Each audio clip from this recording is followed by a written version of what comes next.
Alô, alô, meu caro ouvinte. Estamos de volta aqui para mais um episódio na marca do Pênalti Podcast. Após um hiato aí, não planejado aí, devido à faculdade, voltamos aí após um mês, após a final da Libertadores. É muito triste para membros santistas do grupo. Ainda dói, mas tem que aprender a conviver com isso. Hoje estamos aí para falar sobre técnicos estrangeiros. Inclusive o Santos está com um aí. São Paulo também apresentou um, então foi da motivação para a gente estar falando um pouco desse tema aí, que é os técnicos estrangeiros no Brasil, né? Mas hoje a gente vai ter convidado no time de elite, aí não vai estar podendo participar hoje, que é o Tico, por motivos de faculdade, mas no próximo, quem sabe ele volte. É isso. O motivo de filha dele nasceu. Também é filho, mas a filha dele já tinha nascido no outro, não tinha? Não, fica registrado aqui, Melicinha está agora entre nós. Para todos. Dá tempo de evitar ser São Paulino. Nada. Nessa fase que o São Paulo enfrenta, vai ser difícil. Ele vai fazer a festa de 15 anos dela e o São Paulo ainda não vai ter ganhado nada. A real é que enquanto não jogar aquele segundo tempo contra o Tigres, não vai ganhar mais nada, cara. Maldição isso aí. Brincadeiras à parte aí, dando continuidade. Gostaria de saber a opinião de vocês. O que acontece que agora todo mundo está indo atrás de técnico estrangeiro? É uma tendência, é algo novo, é algo que realmente, mas hoje em dia está mais aflorado no Brasil. O brasileiro está tendo mais abertura para estrangeiro. O que aconteceu nos últimos tempos?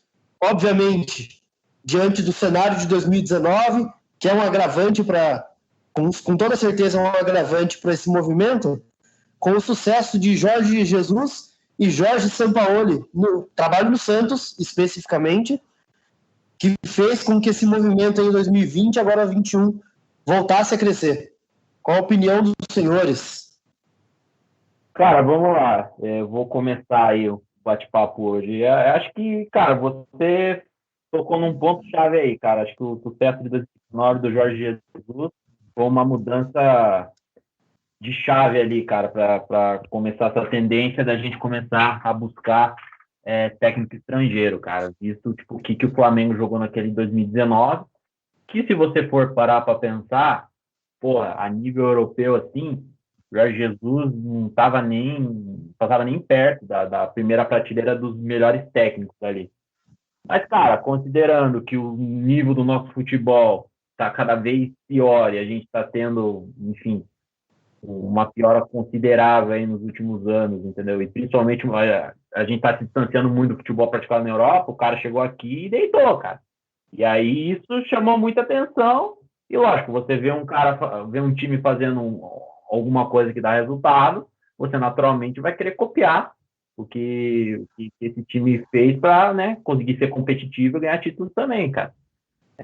Então, assim, isso virou uma tendência, mas é uma coisa que a gente tem que olhar com muito cuidado, cara, porque, por exemplo, o Abel Ferreira agora que veio pro Palmeiras, assim, vai me desculpar, cara, mas não foi nenhum futebol revolucionário que ele trouxe aqui, entendeu? O Palmeiras, em 2020, teve jogos bem ruins que fez, no Mundial de Clubes, então nem se fala, o Palmeiras nas duas partidas não conseguiu jogar praticamente nada, aquele jogo lá contra o time, se não fosse o Everton, lá era para ter sido um 3-0 para mais, né? Então a gente tem que tomar muito cuidado, né? Não necessariamente o que vem de fora vai ser bom e tudo que está aqui é um lixo completo, né? Vídeo, por exemplo, agora o trabalho do Thiago Nunes no Atlético Paranaense, que foi muito bom, né? O próprio trabalho do Cuca também no Santos, que viu... não. Começou a falar abobrinha. Ô, Dunes, fala sua opinião aí, por gentileza. Beleza, pessoal, aí... Seguinte, eu vou...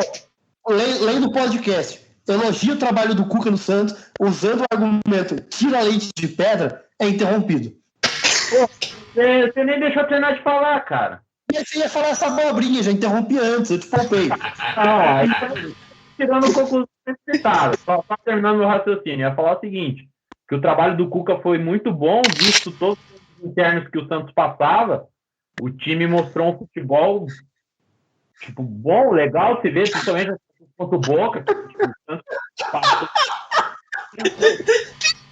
E, enfim, só concluindo aqui, eu acho que é isso, cara. Tipo, é uma tendência, sim, eu concordo, e serve para que a gente possa abrir o olho e para que a gente possa modernizar o nosso futebol, mas a gente tem que ver isso com uma certa cautela, principalmente nesse negócio de, né, como falei, não achar que tudo que vem de fora é bom e tudo que está aqui é um lixo completo, né?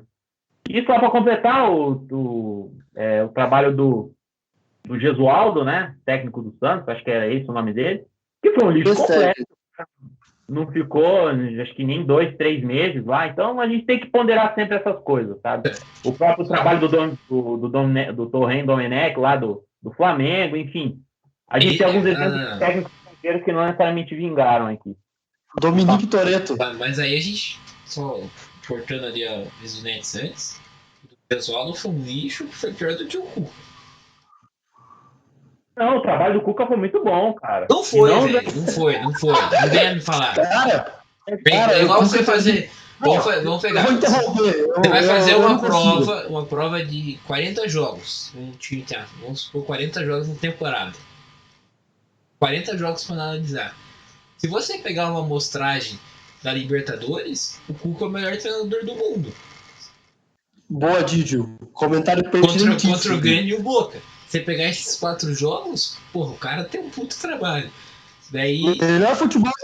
Melhor futebol apresentado na Libertadores. Inclusive, melhor que a maioria dos jogos do River. Mas aí, quando você assiste 3 dias depois do jogo contra o Botafogo, é um lixo, velho. Aí não é trabalho, velho. Jogos que se destoaram, velho. Mas daí você não pode cobrar que o time sempre vai jogar bem. Jorge Jesus fazia isso com o Flamengo, Voltando ao foco, senhores. Vamos voltar aí. Duritz, dê a sua opinião. Não fala mais de Cuca no podcast hoje. Então, porra, o trabalho do Cuca foi... Não, mentira. Tirou leite de pedra assim, tá? Só pra deixar claro aí. Pode continuar.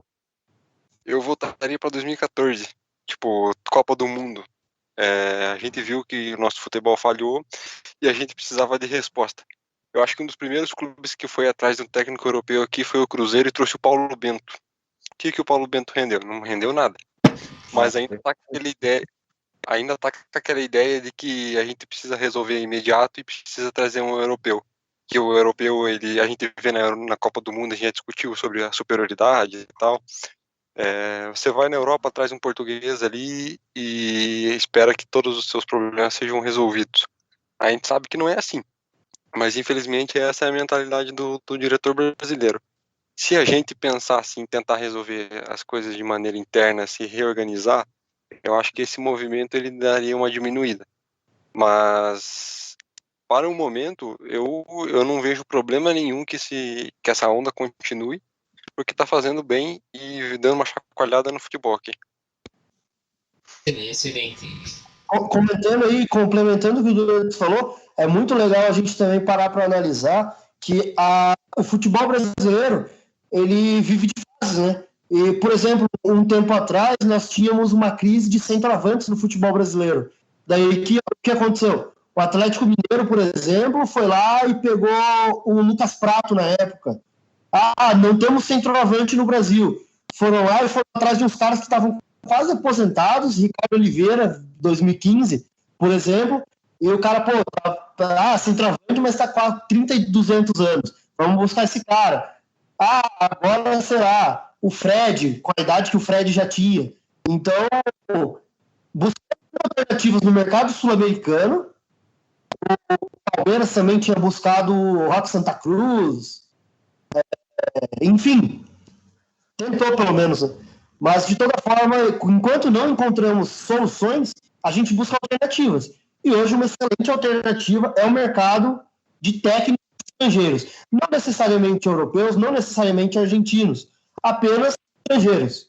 Minha opinião, por que está acontecendo isso?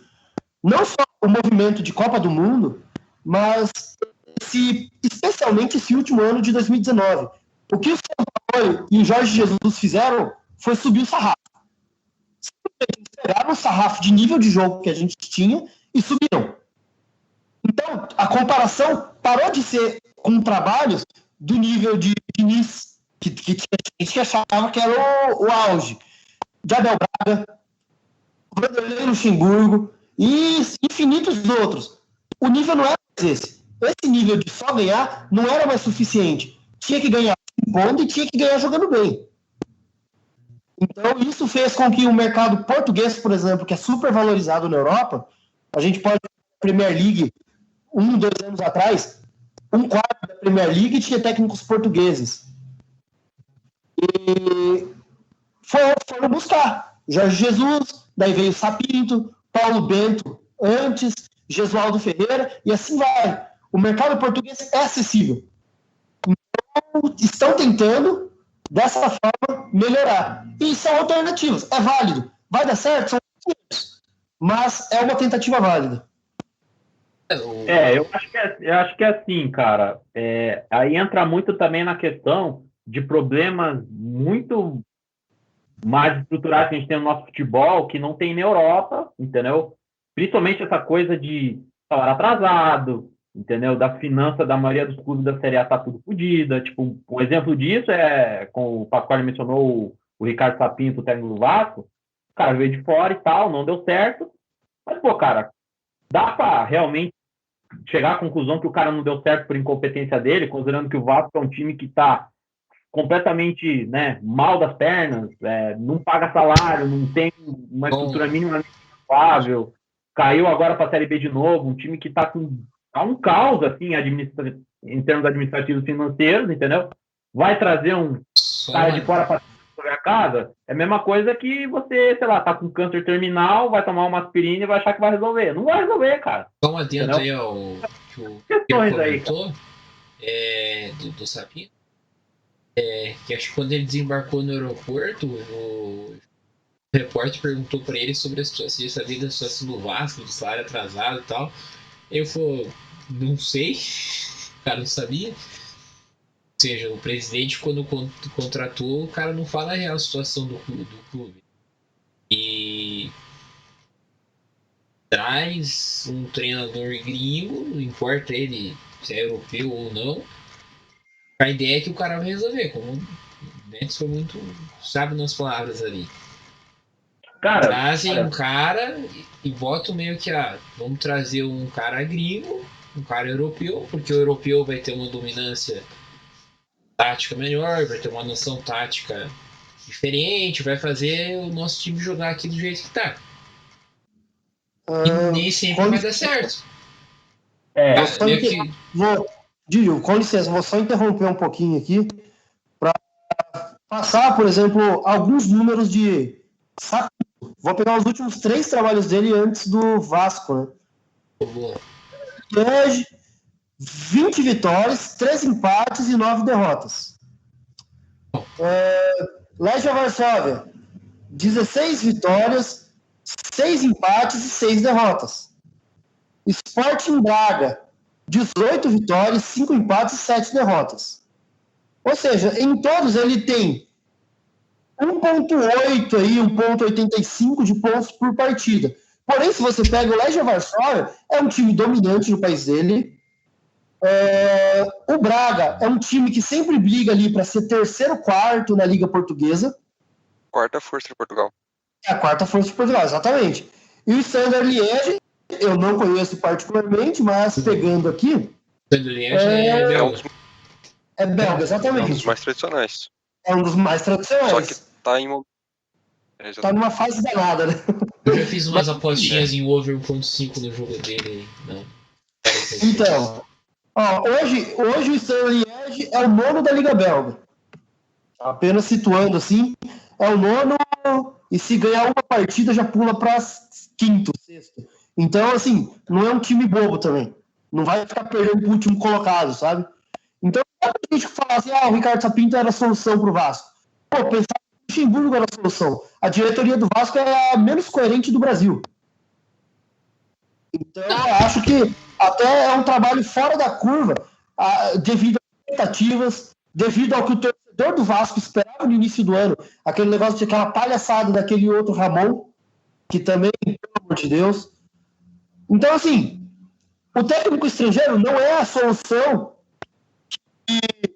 só porque eu contratei um estrangeiro, ele vai vir aqui e vai ser bom. Não, vai ter cara ruim. Paulo Bento foi ruim. Eu não sei se vocês lembram, mas o Balsa no São Paulo, o Balsa, ele chegou numa semifinal de Libertadores e o time não jogava nada. Ele conseguiu o europeu que o Ganso conseguia jogar na Europa. O Balsa era aquele que foi pro México? Não, né? Não sei. Não, o que foi pro México é o Osório. Isso, Baita de um treinador, diga-se de passagem, gosto bastante do trabalho dele. O Rogério Ceni se inspira muito nele.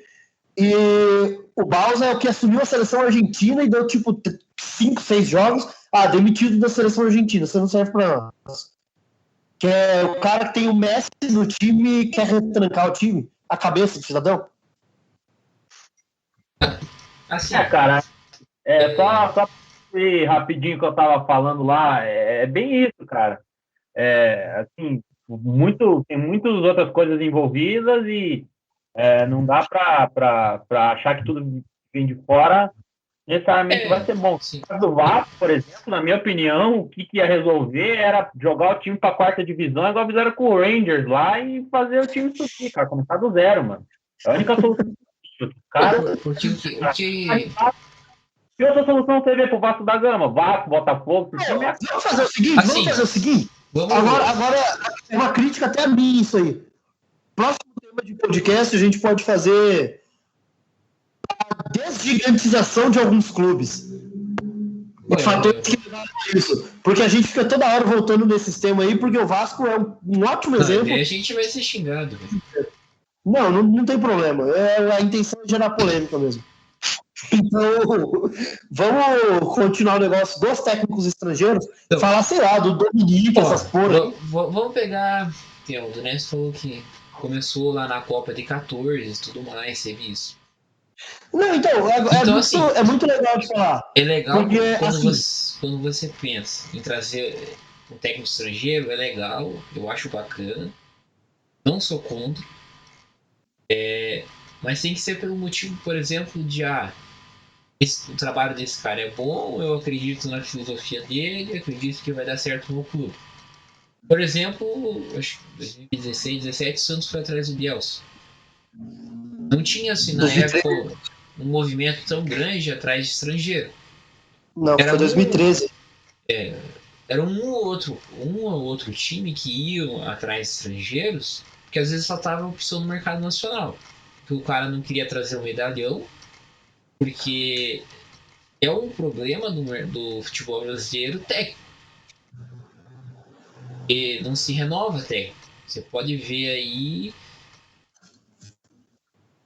2 décadas, quando um time manda um treinador embora, sempre surge lá 4, 5 nomes que são aqueles medalhão. Aí vai aparecer lá, era Celso Roth, Abel Braga, Luxemburgo, Felipão. Me dá até umas urtiqueiras quando eu ouço esses nomes aí. Daí até um pouco tempo atrás, acho que nem tá mais. Nem atua mais contra o treinador Oswaldo Oliveira,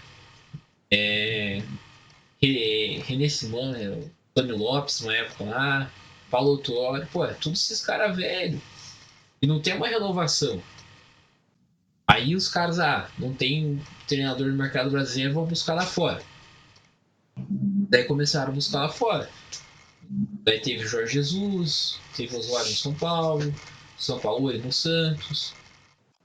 Só que nem, por exemplo, o Jorge Jesus pra mim, por exemplo, o Jorge Jesus deu muito certo no Flamengo. Não era nenhum treinador que...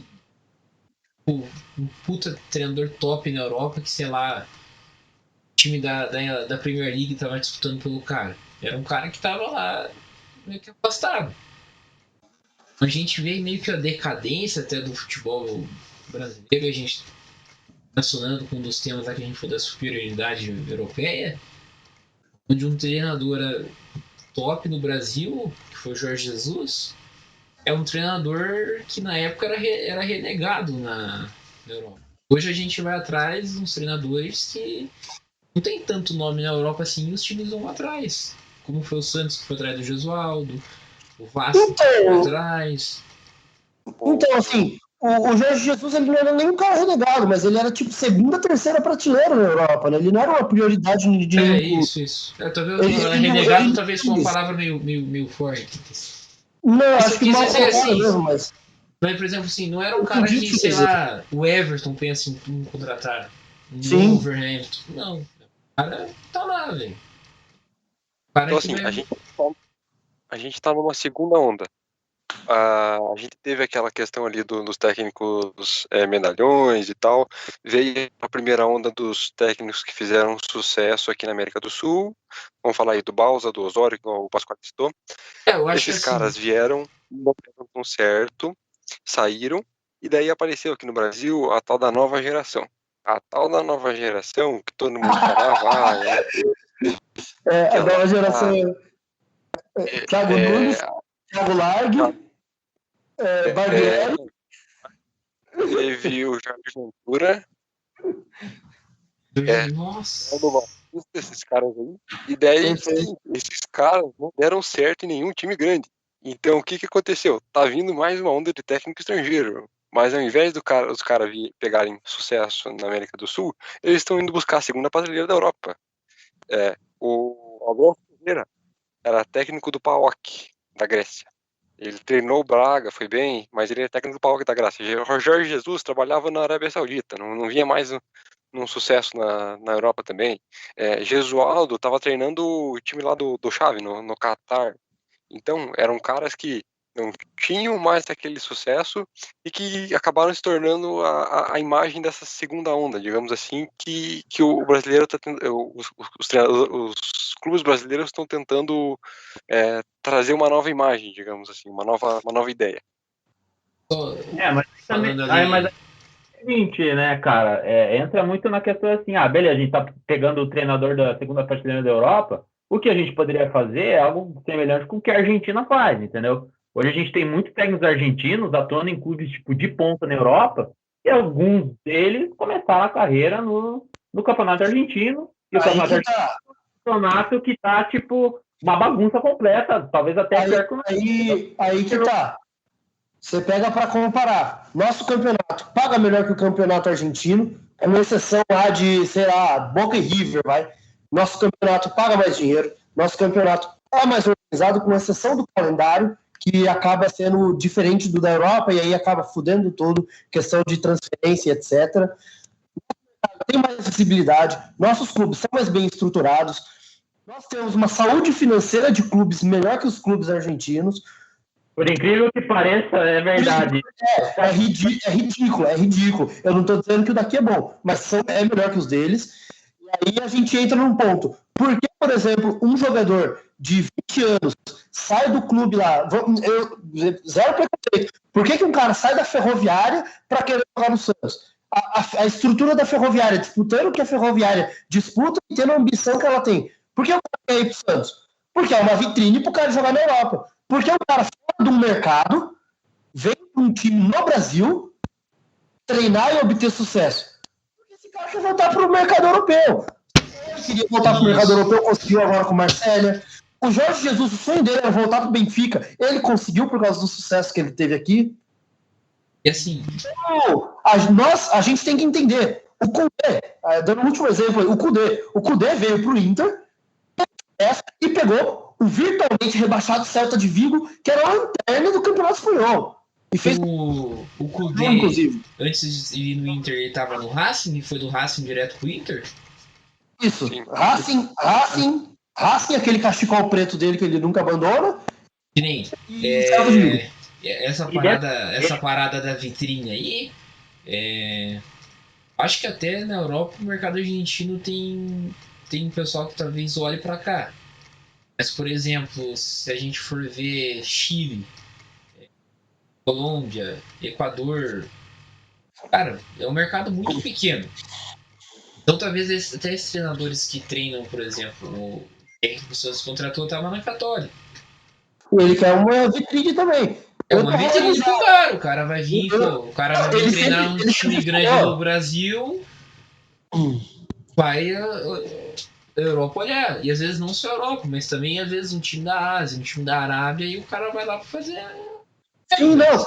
Cara, qual que é o sonho de todo treinador hoje? É treinar um grande clube, né? É se inserir no mercado europeu. Porque é difícil, exige muito do cara. O cara não consegue chegar do nada e ser inserido no mercado europeu. Fala um cara que pode sair daqui da América do Sul hoje, com exceção do Galhardo, e pode se inserir num grande clube da Europa. Quem que sairia daqui do Brasil hoje para treinar um Barcelona? E o Barcelona é o pior dos casos dos clubes grandes europeus.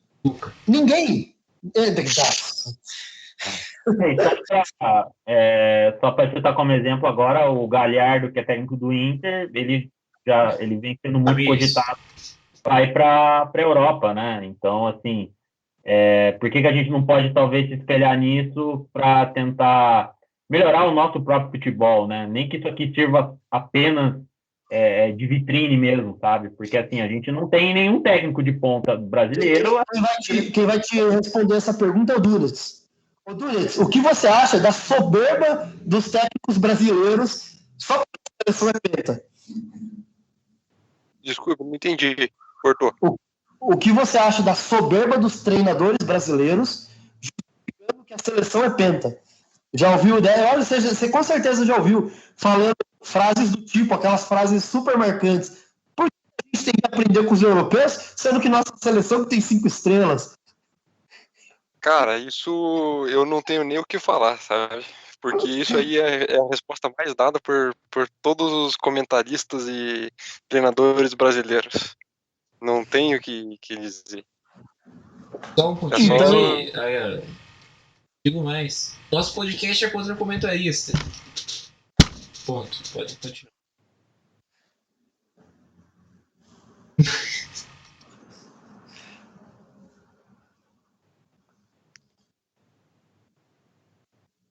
Os caras morreram pelo jeito, pô. Minha frase abalou aí, deu uma balada. A gente fala que é contra comentarista, mas tipo assim, a gente comentou naquela vez do domínio europeu. Cara, era sabe, a mentalidade que os caras isso de certa forma também prejudica os próprios técnicos daqui, né? Tipo, você acaba criando uma bolha nossa, assim, sabe? Tipo, vamos colocar depois da Copa de 2018, os caras falaram, existiam 2 tipos de comentário, da ESPN e do Sport TV. A ESPN achava tudo normal perder para a Bélgica, a do Sport TV achava ridículo perder para uma seleção que não tinha Copa. E eu sinceramente, eu acho uma bolha. Você pega uma entrevista aí do que pega uma entrevista na TV aí com um técnico consagrado brasileiro, cara, é tipo os caras ficam passando a mão, sabe?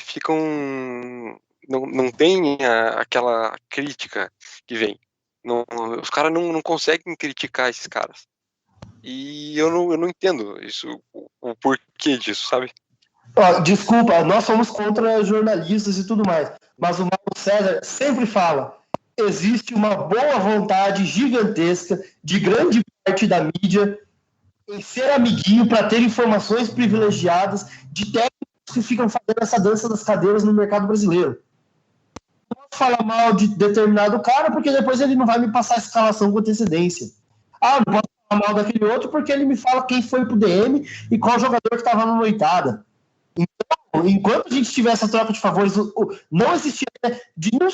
Não posso julgar que seja todo. Tem muito jornalista que eu confio assim, bastante, muito cara que dá muita informação ótima, limpa e clara, sem querer ser aquele caça-cliques. Mas, cara, existe uma falta de profissionalismo também no jornalismo. Então, é algo crônico. O cara é brasileiro, né, velho? Luiz Gerson. O cara quer se aproveitar, velho. Daí. É isso. Mas assim, essa parte aí que até como foi falado do futebol brasileiro é pentacampeão. Pô, e isso rebate no nosso primeiro episódio, saudosismo no futebol. Tem uma Não, porrada de cara aqui que acompanha futebol Brasil aí, brasileiro, que acha uma idiotice trazer técnico fora. sim. Que acha o futebol do Abel maravilhoso. Não, e é legal que assim, o Abel não fez nada de super diferente, né?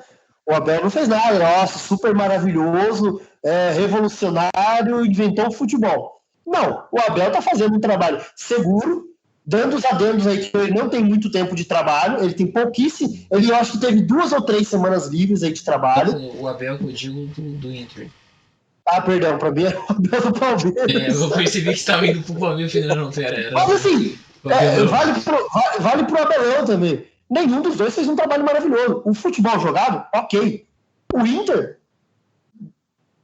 Opa, pensei que caiu aqui. Mas sabe, eu acho que um ponto que vai ajudar a gente na nossa discussão aí é que talvez quando um dirigente traz um técnico estrangeiro, tem um investimento maior, talvez com um técnico estrangeiro a torcida e até os dirigentes tenham mais paciência com o trabalho do cara. Depende Talvez muito. Com certeza tem mais paciência. Isso aí é notório, mano. Depende também, porque, por exemplo, com o Domenech não teve. Giovanni, com certeza tem, mano. Mas, por exemplo, com o Domenech não teve. O Domenech não. Mas beleza, de maneira geral acontece, cara. Isso é. Mas, por exemplo, talvez os técnicos estrangeiros não sofram com a cultura brasileira que tem de mandar o treinador embora. Agora, eu acho o seguinte, cara. Oi, fala, Duno, pode falar. A expectativa do Flamengo é muito maior e a torcida brasileira ela já conhece o técnico brasileiro. Ele sabe que vai vir aquele pragmatismo e que ele vai ganhar o jogo de 1-0. Só que vai chegar uma hora que ele vai perder o jogo. E ele vai continuar jogando da mesma maneira, só que vai perder o jogo de 1-0, de 2. Então, assim, não é aquela coisa vistosa de você ver. Ele sabe que tá ganhando, mas tá ganhando porque tá ganhando de cagada. Não tá ganhando por merecimento. Isso, técnico brasileiro. A torcida conhece o cara, sabe? E grande parte da torcida apoia muito esse tipo de futebol aí. Vide esse pessoal que defende Cuca. E o cara.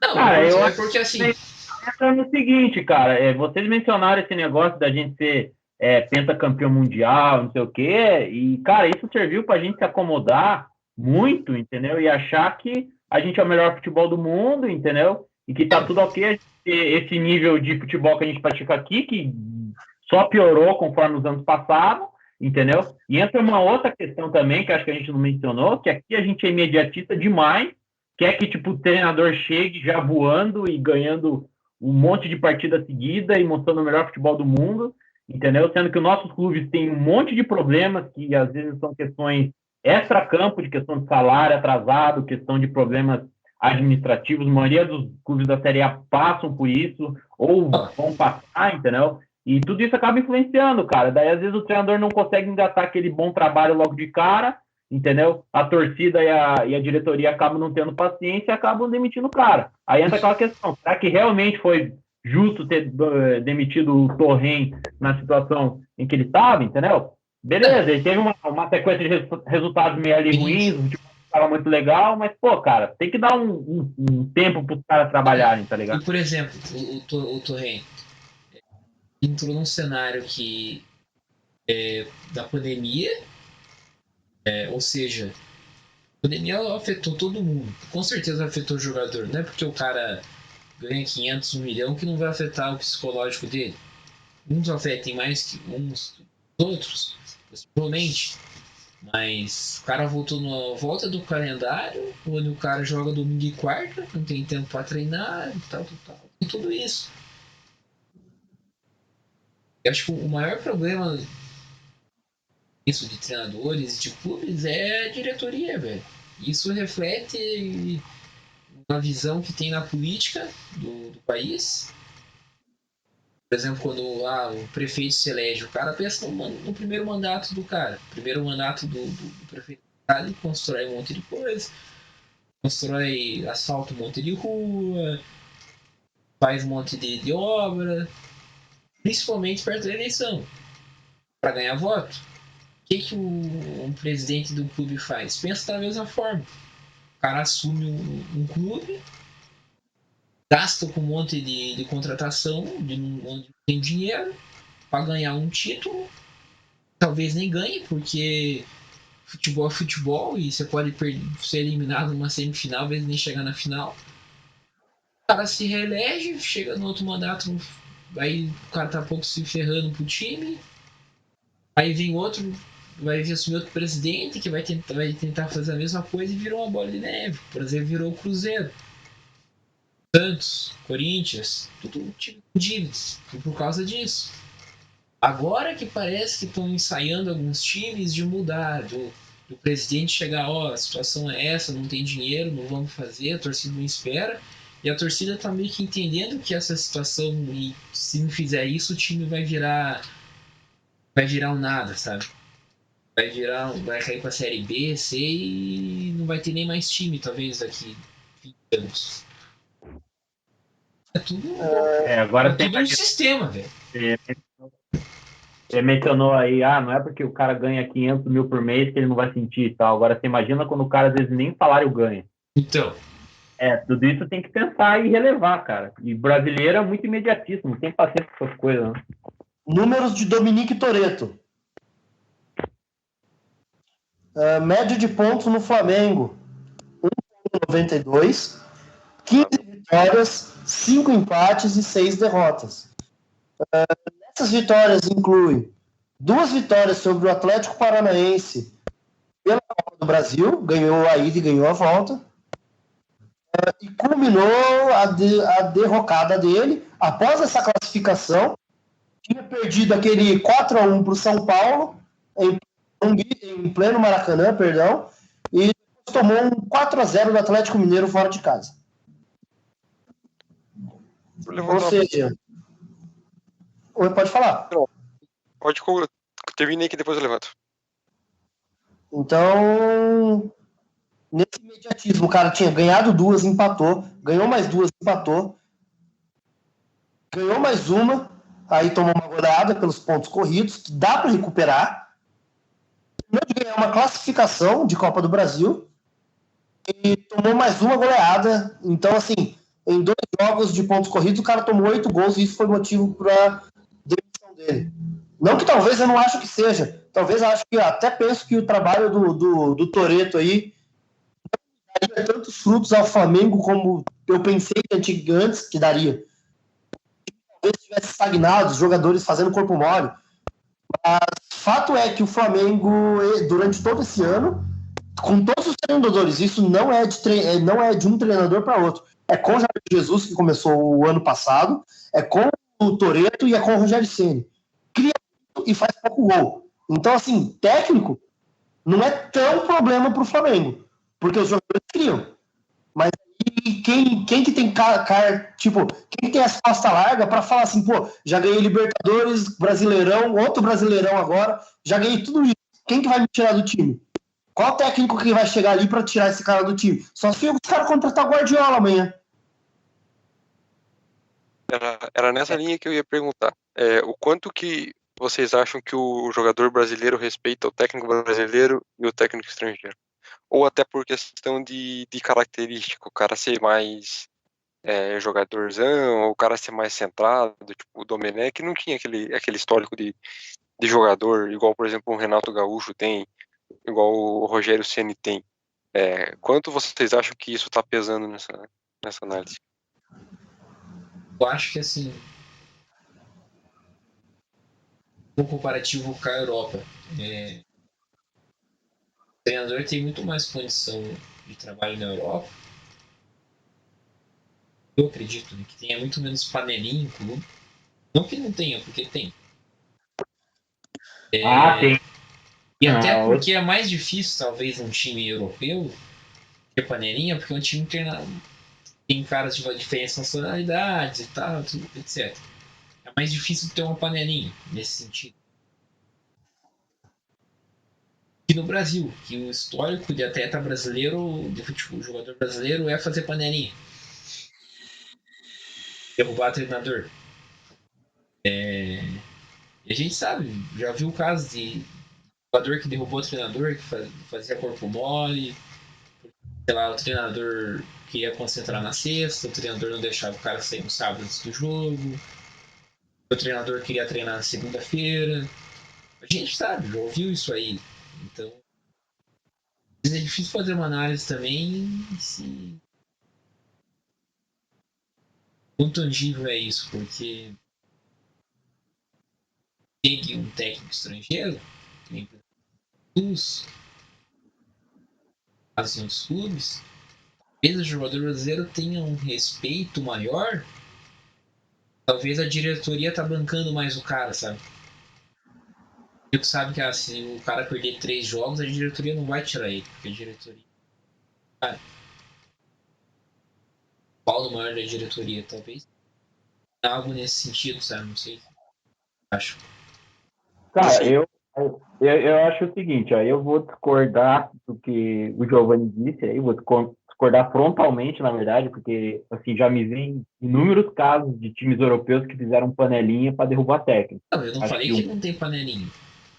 Não, beleza, mas assim, você falou, pareceu que, tipo, ocorre numa frequência talvez menor do que acontece aqui, não sei, mas, por exemplo, a gente teve o caso do Mourinho na passagem dele para o Real Madrid, a gente tinha diversos relatos, tipo, de notícias na imprensa e tal, que tinha muito jogador no Real Madrid que não gostava do cara, entendeu? Ele tinha muito problema de relacionamento com diversos jogadores, com o Casillas, por exemplo, chegou a colocar o cara no banco, o Felipão no Chelsea também, já é público que os jogadores do Chelsea lá, o Lampard, Drogba, na época, fizeram panela para derrubar o cara. Entendeu? Então a gente tem diversos exemplos de que jogador time europeu fez sim panela para derrubar técnico, entendeu? Agora, respondendo mais diretamente a pergunta do Duran, eu acho que não tem muito que pensar, sabe? Acho que a gente aqui no Brasil costuma enaltecer muito que vem de fora, né? Então, eu acho que assim, tem uma chance de dar errado? Tem. Mas eu acho que tem uma chance muito grande também do jogador ficar motivado e querer, né, experimentar o novo, digamos assim, ganhar títulos e apresentar um futebol melhor e tudo mais. Minha opinião é essa. A Fale quer comentar algo? Não, eu acho que essa questão do jogador ser boleiro ou não vai de perfil de elenco, né? Porque, por exemplo, o Rogério Ceni chegou no Flamengo esse ano, estou dando exemplo de um cara nacional e depois vou ir para outro internacional. O Rogério Ceni chega no elenco do Flamengo esse ano, os jogadores, puta, aquela cara de felicidade, né? Porra, o Rogério Ceni. Só que muito jogador ainda enxergava ele como adversário. E é muito diferente de quando chega um cara igual o Zidane no Real Madrid. Que os caras falam assim, porra, esse cara fez talvez o gol mais significativo de uma final de Champions League. Ele fez o gol mais bonito de uma final de Champions League. Olha o tamanho do Zidane pro Real Madrid. Aí o cara que nunca tinha sido técnico antes, sem respaldo nenhum, nunca tinha ganhado nada, ele chega num lugar de um técnico super vencedor, que é o Ancelotti, depois foi o Rafael Benítez, e ele chega com aqueles caras lá, a diretoria fala, velho, Zidane, você faz o que você quiser, cara. O cara tem o time na mão, velho. Ele chega por lá, ô Marcelo, como você gosta de jogar? Ah, eu gosto de atacar. Cristiano, o que você gosta de fazer? Gosto de fazer gol, você é centroavante. Ô Bale, o que você gosta de fazer? Ah, eu sou corredor. Então tá, joga de ponta aí, se mata de correr o campo inteiro. Ô Toni Kroos, o que você é bom de fazer? Ah, eu ponho os caras na cara do gol toda hora. Então, meu, são totalmente perspectivas e estratégias diferentes de quem está montando o elenco e montando o treinador para comandar isso. Quando você monta o elenco, você tem que ter convicção do que você está fazendo. O Zidane no Real Madrid não deixa de ser estrangeiro. Ele não parou de ser francês porque ele tem uma identificação com o clube. O D'Alessandro, ele tem cidadania agora, né? Mas pô, ele não deixa de ser argentino porque ele jogou 200 anos no Inter. Então você tem que pensar quando você vai montar isso. E os caras no Real Madrid, por exemplo, escolheram uma super estratégia, colocou um cara que nenhum jogador ia fazer corpo mole, todo mundo ia ficar na mão do cara, e o cara sabia o que fazer com o time, pro time deslanchar. E já no Flamengo colocaram o Rogério Ceni para tapar buraco, porque meio que é o que tem no momento agora. E vamos ver se a gente vai acreditar no trabalho desse cara. Pô, eu garanto para vocês que se o Rogério Ceni não tivesse ganhado o Brasileirão, ele estava demitido hoje. É segredo? É difícil de enxergar isso para vocês? Eu achei que ele não ficasse sendo campeão. Exemplo do Zidane, aí acho que é meio complicado, porque o Zidane tem uma identificação monstruosa com o Real Madrid, cara. Não interessa, é boleirão, velho. Interessa. Acho que o cara é boleiro, velho. O cara é boleiro. A pergunta dele foi: boleiro ou não boleiro? O Lampard, por exemplo, boleiro, chegou lá no Chelsea, que ele também é gigante no Chelsea, e não deu certo. Isso que eu ia falar do Lampard, não deu certo, velho. E já tinha treinado, velho. Já tinha treinado, não era técnico que tava chegando lá do nada. Papai do céu, faça o Gerrard dar certo no Liverpool, obrigado. Aí amanhã o Gerrard chega lá no Liverpool, quem garante que esse cara vai dar certo? Ninguém garante, velho. Se esse cara começar a fazer Firmino parar de jogar bola, Mané parar de jogar bola, o Salah já não tá jogando muita coisa, velho. Sei lá. Véio, se esse cara faz esses caras parar de jogar bola, a torcida no outro dia fala, cara, obrigado por tudo que você fez como jogador, mas como técnico não dá. Por que o Rogério Ceni caiu no São Paulo? Não, sim, o Lampard aí, até vi esses dias não lembro qual é o Instagram. Acho que tá um dica de Instagram do Fluminense, acho que aquele de camisetas. Não, assim, eu concordo. Eu concordo com o Pasquale, que não é garantia de nada, mas eu acho que é um fator que influencia, assim, pelo menos de início, pro cara impor um certo respeito. Tipo, mano, o cara vê o Zidane, tá ligado? Que ele viu na televisão quando era moleque jogar ali e tal. Pô, cara, é uma coisa que, querendo ou não, vai ajudar pelo menos o cara a ter um controle de elenco, pelo menos no início ali. Isso eu concordo. Quem é maior que o Rogério Ceni na instituição São Paulo Futebol Clube? Cara, beleza, mas cada caso é um caso também, entendeu? No caso do Zidane, eu acho que foi uma situação particular. Tá bom. Eu peguei dois exemplos de dois ídolos, de dois caras gigantes do clube. Eu acho que assim, essa parada do cara ser boleiro ou não, talvez não seja tão determinante, velho. Exatamente. Porque se o cara for talvez mal de vestiário, os jogadores não gostar dele, velho, não vai dar certo. Os jogadores fazer corpo mole e vai tirar o cara, velho. Mas futebol brasileiro é diferente do futebol europeu. A mentalidade do futebol brasileiro, por exemplo. Tem isso também, cara. Em que sentido? Não, eu digo assim, a mentalidade do jogador mesmo. Você pega, tipo, Pode continuar aí, Cris. Posso só dar dentro se você continua, né? Mentalidade, acho. Não sei se é ou não, mas, por exemplo, o jogador na Europa tem que estudar a técnica, tática e saber o que ele tem que fazer em campo. Fala para um jogador brasileiro o que ele tem que fazer. O cara nem sabe, velho. O cara não estuda por ele. Ele pegar e estudar. Porque o treinador fala, tá bom.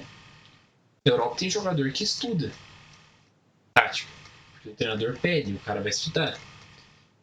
Também tem isso, né? Eles são dois mundos.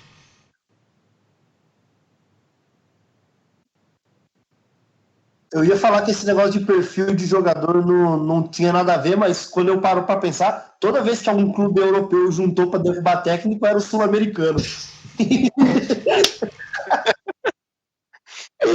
Eu tentei lembrar agora do Barcelona com o Quique Setién lá, mas quem fez cair o Quique Setién foi Messi, Suárez e mais uns 2 ou 3 bocó que tava meio junto lá, sabe? Tô falando, cara, o Giovanni falou que o time europeu não faz panelinha, faz panelinha pra caralho, cara. Você acha que não, velho? Mas é aquela história, né? O Quique Setién, ele travava os jogadores. Ele fazia o Messi e o Suárez não jogar bola. Ele fez o Suárez ir pro Atlético de Madrid e tá no Atlético, velho. Ele é artilheiro do Campeonato Espanhol. Só isso. Sim. Então, o Barcelona tá com aquela bola daquele Bright White lá. Mano.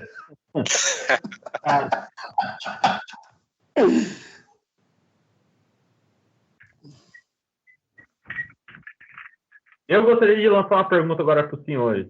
É o seguinte, por que vocês acham que técnico argentino tem tanto sucesso na Europa e técnico brasileiro não consegue nem 10% do que esses caras conseguem fazer lá. Vídeo Pochettino, próprio São Paulo também no Sevilha, o Simeone. Qual que é a opinião de vocês? Eu tenho alguns pontos para levantar, para dar minha opinião, e já finalizando, que eu acho que deu nosso tempo aqui. Vamos lá, primeiro ponto. Não, para tudo. Pode falar? Breaking news. O Boss falou o negócio seguinte. O jogador respeita mais sexo estrangeiro. Então, tem que ser É relativo também, é relativo.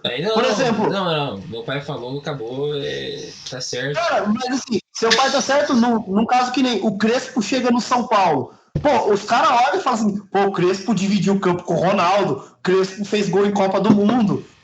Quem que é Brenner, cara, desses caras? Final de Champions, você ia citar, eu acho.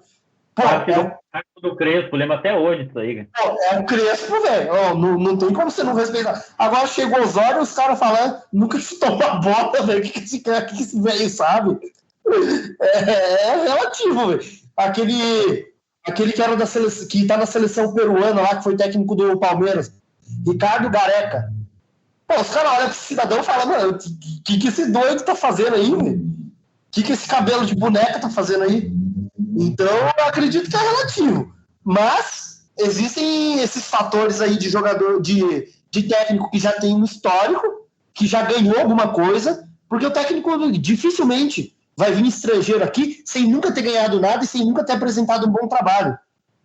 Então, o jogador vai chegar já com o respaldo de olhar pro técnico e falar, pô, esse cara sabe do que ele tá falando, esse cara já ganhou alguma coisa. E isso eu acho que é bem mais determinante do que só ele ser estrangeiro ou não. Mas, voltando lá na pergunta do por que o técnico argentino tem mais mercado na Europa, né? Em primeiro lugar, o curso de capacitação de treinadores da AFA é válido em território europeu e da CBF não. Primeiro ponto, para treinar na Europa você tem que ter qualificação e o nosso curso já não é aceito. Esse é o primeiro ponto. Eu realmente sabia. Outro ponto. Quantos países na Europa falam português? Isso que eu ia perguntar. Vocês acham que o idioma não influencia também? Eu acho que sim, cara. Com certeza. A Liga Espanhola é top 4 ligas da Europa. A Liga Portuguesa, os caras esquecem. Porque na hora de separar a vaga para Champions League e Europa League, por exemplo, eles pegam esses 4 países que têm mais poder, Alemanha, Espanha, Inglaterra, e hoje eu não sei de quem é a quinta vaga, mas a quarta vaga, mas eu acho que é França. Eles pegam esses caras e, tipo, cada um são 3 vagas para Champions League. O resto dos países fica sofrendo por uma. 2 no máximo. Então, esses 4 países, cada um fala uma língua, francês, alemão, espanhol e inglês, e uma delas é o espanhol, e a Argentina, os caras falam espanhol. Daí você fala espanhol, você tem um idioma fluente, e você tem uma capacitação que te permite ir para o mercado, cara, é questão de tempo. É questão de você se destacar no time aqui no Brasil, como fez o Koundé, muito consciente do que ele estava fazendo, do bom trabalho que ele estava fazendo, e ele falou, muito obrigado, Internacional, estou pegando minhas malinhas, eu queria terminar o trabalho aqui, vocês não me deram recurso para eu conseguir terminar o trabalho aqui, estou pegando minhas malinhas, partiu Espanha, velho. Quanto que você acha que é o tempo de adaptação de um cara desse para um cara brasileiro que nunca viu espanhol na vida, para até se adaptar e conseguir conviver normalmente na sociedade e tudo? Não tem o que falar. Você pega jogador que nem tem que se preocupar com isso. Às vezes ganha muito mais que treinador. Jogador demora para se adaptar. Então imagine o técnico, que tem que ser um cara até mais separado do grupo, um cara mais reservado. Acho que esses 2 fatores são muito determinantes na hora de exemplificar por quê. E outra coisa, o Santos jogou a semifinal da Libertadores com o Boca há pouco tempo, né? E assim também fez o Palmeiras com o River. O terceiro ponto os técnicos argentinos são mais atualizados que os brasileiros. Na Argentina, não existe mais o que até os comentaristas insistem em falar aqui. Porque o técnico tem sempre que jogar com o mesmo time titular e a mesma formação. Cara, na Argentina, se você fala isso, eu acho que os caras te jogam lá da arquibancada se você fala isso. O time não tem que ter uma estratégia. O time tem que saber o que fazer com a bola em 30 estratégias diferentes. Então, eu acho que esses 3 fatores são os mais determinantes. Modernidade, curso e adaptação. Para o treinador argentino ter mais mercado na Europa. Eu acho que é isso. Isso vai bater de frente do porquê que o Brasil está trazendo mais treinador de fora. A ideia de que eles têm uma mentalidade diferente. Trabalho. Um treinador europeu, um treinador argentino. Mas aí a gente tem que ir lá atrás, que aí a gente pode ficar discutindo mais uma hora aqui, do porquê que eles têm essa mentalidade diferente. E o treinador brasileiro tem uma outra mentalidade. O geral tem uma outra mentalidade. E pode ser aquilo que a gente comentou porque a gente é pentacampeão. Cara, deve ter um monte de treinador que pensa assim. Treinador que fala isso. Treinador que não muda os 11 titular. O Renato Gaúcho. Teoricamente é um dos melhores treinadores do Brasil. Se for pegar, tem cara do Grêmio que ele não tira, velho. O cara tá ruim, ele tira. É os 11 engessados lá, velho. Vai perder a final do Palmeiras assim. O Abel mudando o time todo jogo. Pode falar. Não, eu ia trazer aqui uma citação aqui do Léo Samaja. Ele é coordenador do curso de formações de técnicos da AFA. Olha o que o maluco fala aqui. Estudar futebol não é viajar para a Espanha, para a Inglaterra, assistir 3, 4 jogos e voltar para casa. Ou assistir o treino de um treinador determinado que convida você para assistir um dia de treinamento na semana. Que menos impacto terá na transmissão da sua metodologia, muito bem cuidada e protegida. Isso não é aprender futebol. Então temos que observar que a maior carência do futebol brasileiro hoje é o peso dessas 5 estrelas no peito. Pensar que tudo se sabe e realmente o mundo mudou. E o mundo já não é mais o mesmo. Ou seja, os caras perceberam que eles precisavam mudar, e eles mudaram, eles estão estudando. Nós aqui não. Pô, sensacional. Esse cara falou. Você vê alguns treinadores brasileiros que realmente acontece isso. O cara vai lá pra Europa, assiste um treino do Guardiola, 1 horinha ali, vê uns 3 jogos da Premier League, fiz o intercâmbio aí na Europa aí e vem pra cá. For assim, então eu posso assumir ali o Foz do Iguaçu ali, porque todo final de semana eu assisto um joguinho da Premier League e assisti um documentário na Netflix do Mourinho lá. Só pegando um gancho aí no que o Dunet falou, ele mencionou uma citação aí.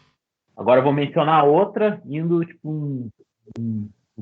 na contramão do que ele disse. Cara, para de defender técnico ruim, Krieger. Continua. Vocês já vão entender onde que eu quero chegar. Que é o seguinte, cara, o Parreira, em 2005, se eu não me engano, na época que ele estava treinando aquela seleção brasileira lá, toda estrelada, que foi para a Copa 2006, foi um fracasso, ele disse que ele foi ver uma série de jogos na Europa. Talvez você se lembre dessa citação. E ele disse o seguinte, que a seleção brasileira não estava nem um pouco atrás dos melhores times europeus, que ele estava super satisfeito com o trabalho dele e que ele estava com plena confiança que o Brasil ia arrebentar na Copa 2006. Falou que não precisava mudar nada. Resultado, chegou na Copa 2006, ele meteu aquele 4-4-2 lá, completamente ultrapassado, o Brasil não jogou porcaria nenhuma, a gente pegou um baile da França. Então entra muito nisso, a questão da mentalidade, da gente ser muito acomodado e achar que a gente é pentacampeão, que a gente não precisa mudar. E também entra na questão que vocês já mencionaram, da vitrine, né, cara? Idioma espanhol, o treinador argentino vai para a Espanha, que é uma vitrine muito grande e muito chamativa, e os caras, né, estouram lá. Assim, não é a única coisa que explica, mas com certeza ajuda bastante, né?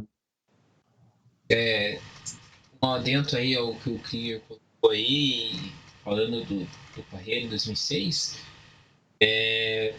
vou deixar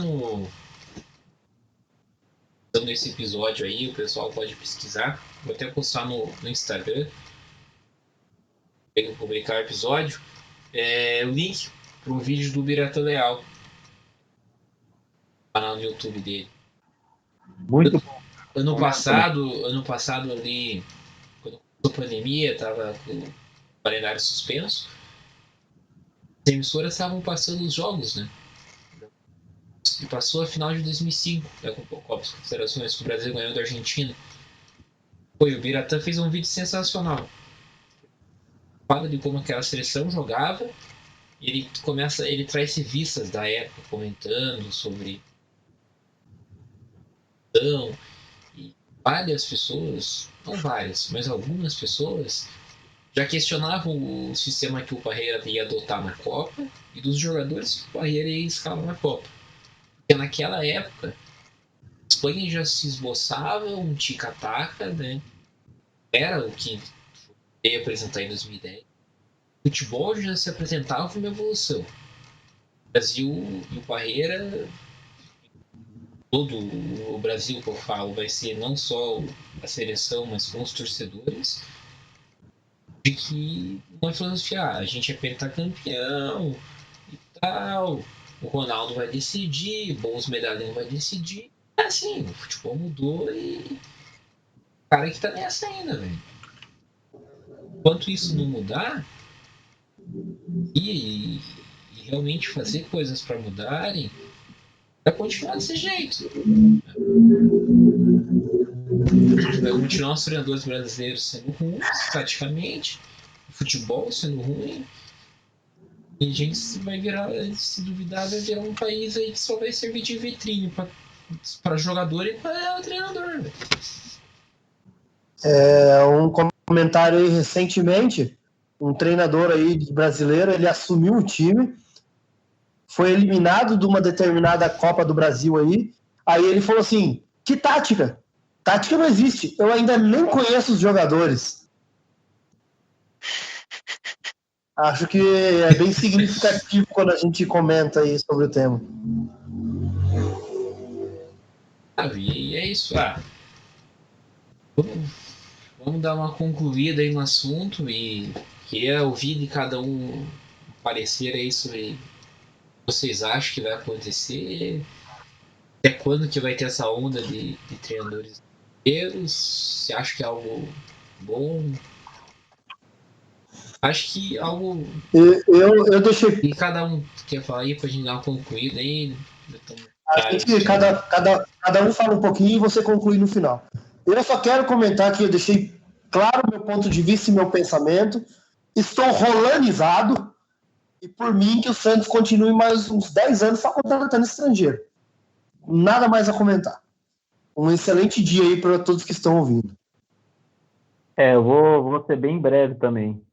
Eu acho que a conclusão que a gente pode chegar é que essa situação aí que a gente debateu no episódio de hoje passa muito pela soberba da gente achar que nós é campeão e não precisa mudar em nada.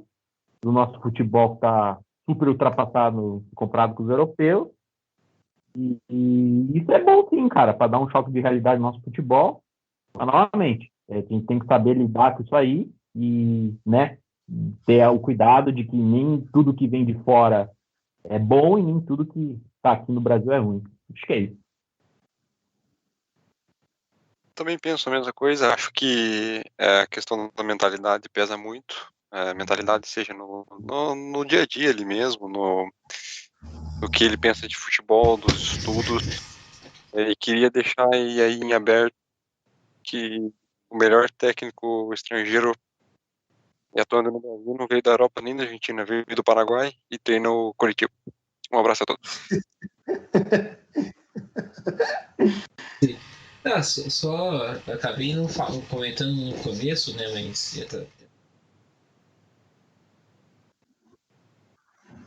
tem ali no Inter, a gente hoje está com o estrangeiro, que é o Ramires, no Grêmio não.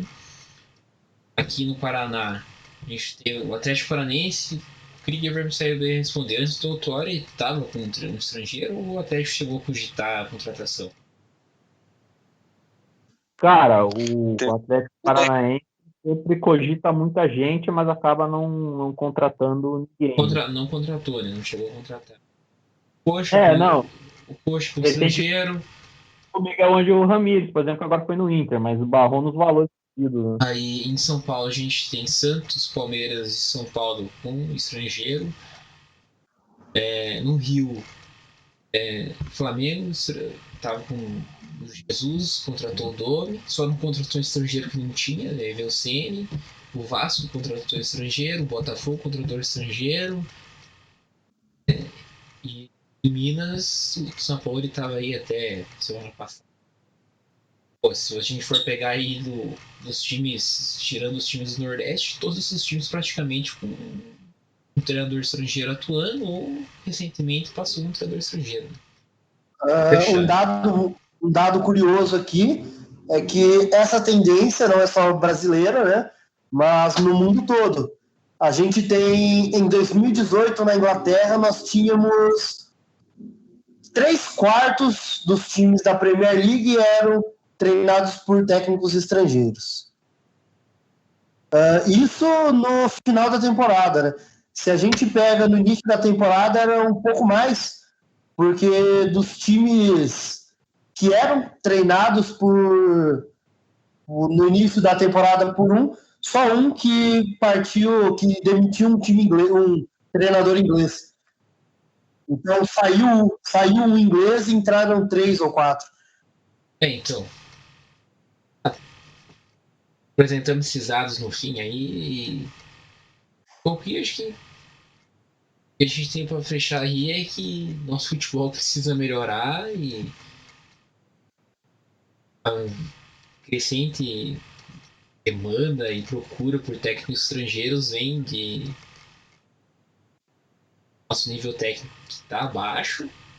Para tentar suprir um pouco disso, estão buscando um técnico estrangeiro.